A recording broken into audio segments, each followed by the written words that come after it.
Phuoc 2 Province, 1967.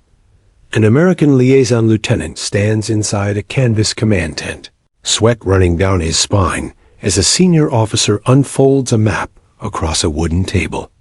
The officer circles a section of dense green jungle with his finger and delivers a single sentence flat, emotionless final. You snap a twig in there, you're dead. And it won't be the Viet Cong who kill you.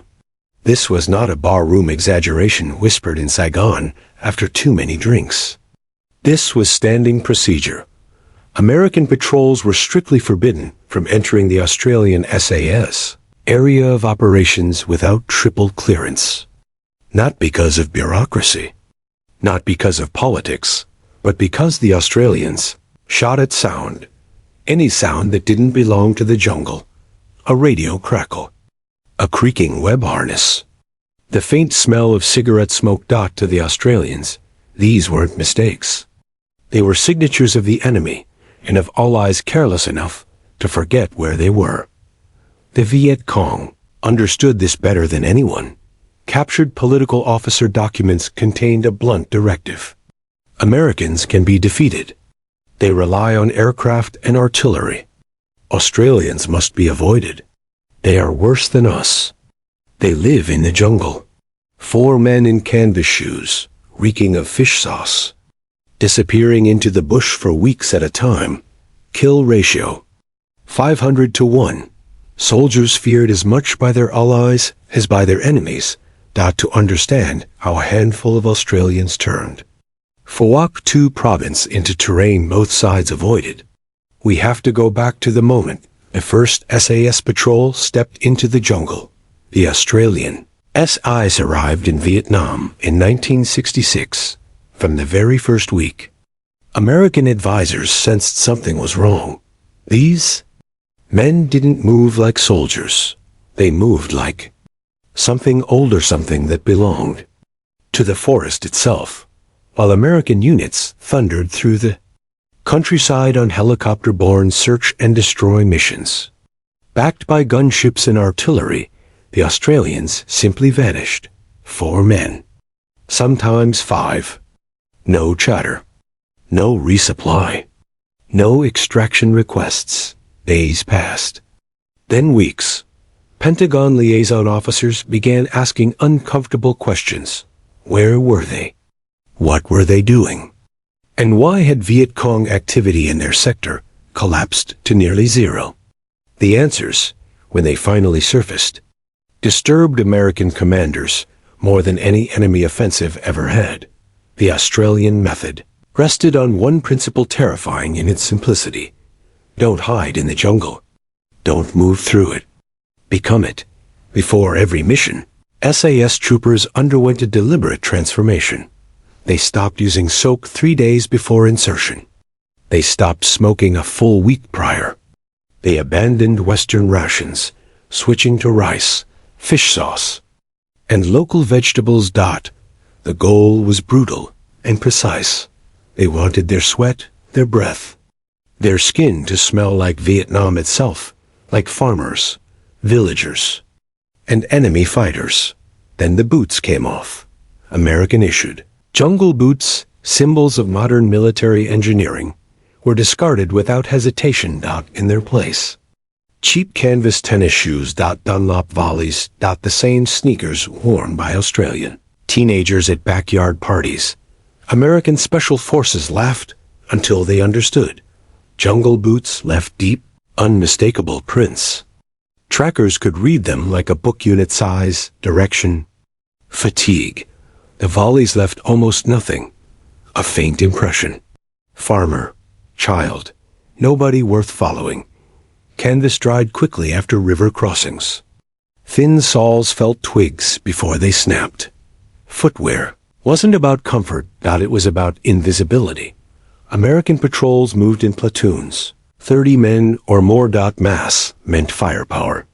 Firepower meant survival. This doctrine had won 2 world wars. The Australians rejected it entirely. Their standard patrol: 5 men, sometimes 4, occasionally 3, American advisors were horrified. No reserves. No internal fire support. No margin for error. Suicide, they said. The Australians smiled and went into the jungle. They were right. The Americans were wrong. A 30-man patrol couldn't hide. It left trails. Made noise. Required helicopters. The enemy always knew they were coming.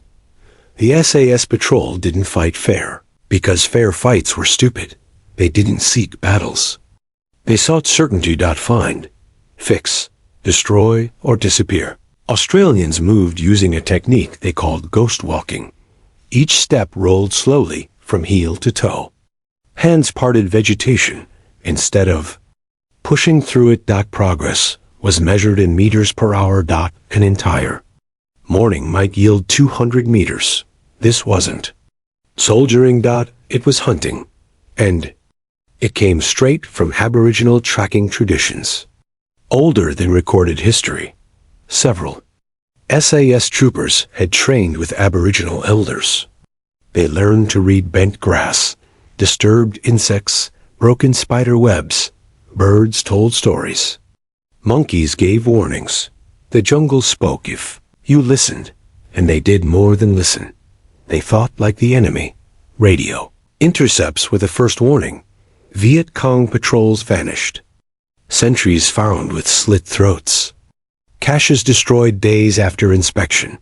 Enemy communications. Changed tone. Fear replaced discipline. Documents referenced Maung jungle ghosts, 4 men ambushing. Entire units and evaporating. Boots sliced at the ankles. Bodies left untouched. The message was unmistakable. We were close enough to touch you. American after-action reports were baffling. Weeks long. Missions summarized in 4 lines. No heroics. No body counts. Just results. Where Americans feared darkness, Australians welcomed it. They trained in total blackness until sound and touch replaced vision. Then they took it further. Close target reconnaissance. 4 men crawling into enemy camps before dawn, counting soldiers, mapping defenses. Sometimes inches from sleeping fighters. Discovery meant death. They did it anyway. Captured. Viet Cong documents revealed standing orders. Do not pursue Australian patrols. Pursuit meant ambush. Ambush meant annihilation. Executions. Not FIRIFIGs. When the ambush came, it was over in seconds. An L-shaped kill zone. 30 meters. Overlapping fire. No warning. No escape. Then silence. The Australians waited, listened, fired again if necessary. Then they vanished. The jungle swallowed them. Whole. The cut boots became legend. Sometimes bodies were arranged not in cruelty, but message. You never fired a shot. You never had a chance. Morale collapsed. Desertion surged. Villages refused to supply fighters. One captured political officer summarized it perfectly. Americans are loud, predictable, dependent on machines. Australians are the jungle. You cannot fight the jungle. At peak strength, the Australian SAS in Vietnam numbered 150 men. They controlled a province. American planners estimated it required a division. 10,000 Americans, or 150. Australians. The difference wasn't weapons. It wasn't strength. It was philosophy. The Australians abandoned comfort, technology, and civilization itself. They became predators. And predators don't need numbers. When the war ended, the jungle reclaimed its silence. But the fear remained. The Australians had proven something modern armies forgot. Firepower doesn't win wars when the enemy cannot be found. Sometimes victory belongs to those willing to disappear.